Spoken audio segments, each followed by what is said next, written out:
Hello guys. Andito kami ngayon sa likod ng bahay namin kung saan ay may tanim kaming mga mulberry. So, this time,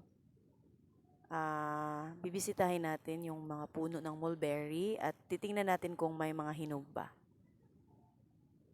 Ito.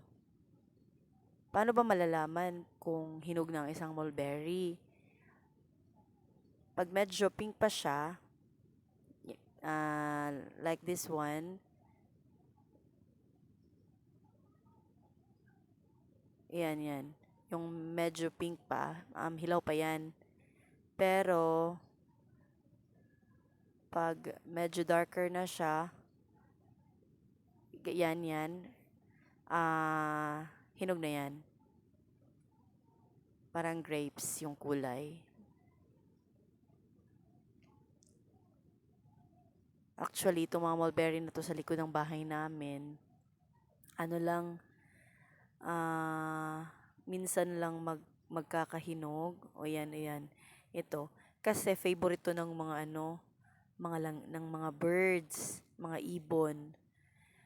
Usually, pag umaga, pinupuntahan namin ang mulberry to check kung meron bang mga hinog para hindi kami maunahan ng mga ibon. Ayan, favorite ito ng anak ko.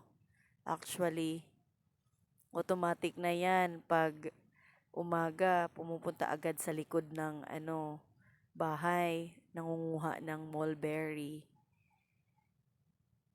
Medyo maliliit lang yung bunga ng mulberry.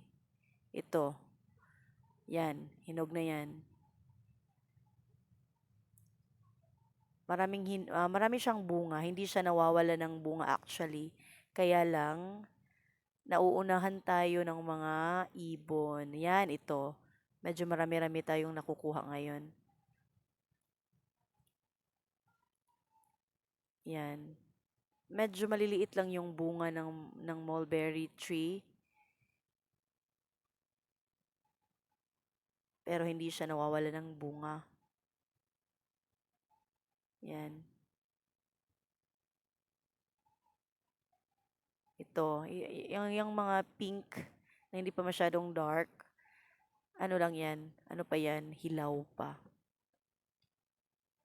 Actually, itong mulberry namin, nag-start lang to siya ng isang puno hanggang sa dumami ng dumami.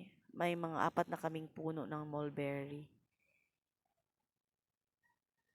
Yan. Kailan mo talagang isa-isahin para makikita mo yung